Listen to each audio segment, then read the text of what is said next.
Seorang ulama Syafi'iyah, As-Saymari atau As-Saymari, nah As-Saymari,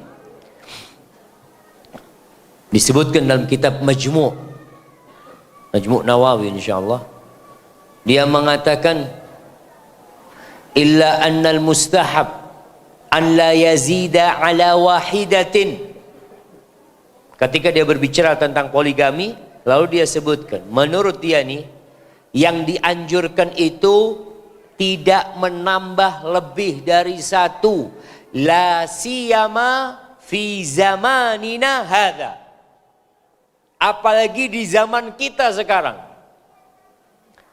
As-Saymari ini meninggal tahun 405 Hijriah, 1000 tahun yang lalu jamaah.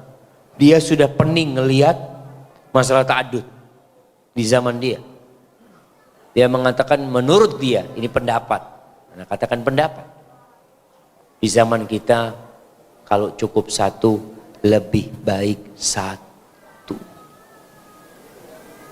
Kenapa? Karena mau tidak mau ada yang menikah lagi, anaknya jadi korban.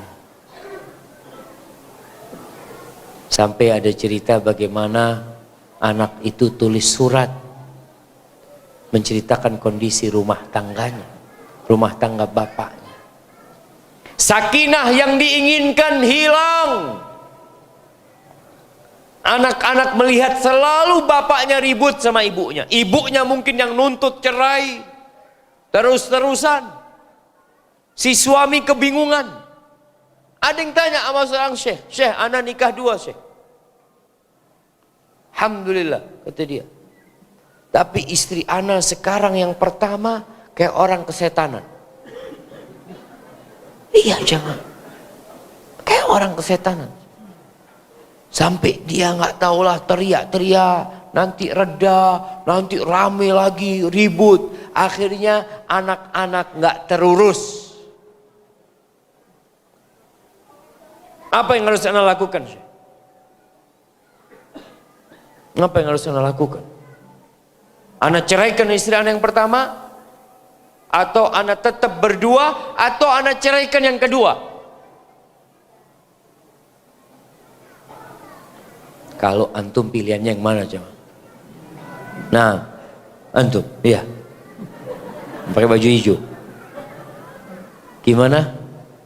Cukup satu. Ini udah dua istrinya, cukup satu. Antum mau satu aja, nggak mau nambah. Kenapa? Takut. Fadhol, kasihkan ke dia jamaah. Akhirnya Syekh merasa memberikan nasihat, kayaknya engkau ceraikan istri yang kedua. Kalau memang sakinah nggak ada di rumah, apa gunanya sekarang?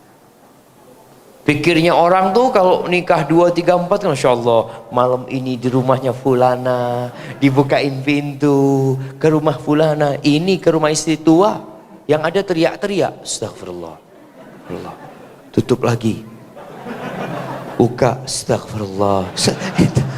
Antum kemana sakinah yang ingin itu jamaah? Antum berpikir ke rumah istri muda sakinah, antum kepikiran sama istri pertama. Enggak Ustaz, anak termasuk orang yang tega Ustaz, kepikiran terus sama dia. Subhanallah. Kemana al-wafa, kemana al-ihsan? Sekarang yang jadi korban bukan cuma istri, anak-anak jadi korban. Itu bingung, anak tidak terurus. Maka Syekh memberikan wasiat, kalau engkau nggak mampu sudah memanage konflik, cukup satu sudah. Yang mana yang diceraikan? Syekh itu menasehati, ceraikan yang kedua. Nggak punya anak, dan minta maaf sama dia. Karena tentunya lebih berat sama masa depan anak-anaknya daripada sang ayah hanya memikirkan kenikmatan sesaat. Kalau memang nggak mampu.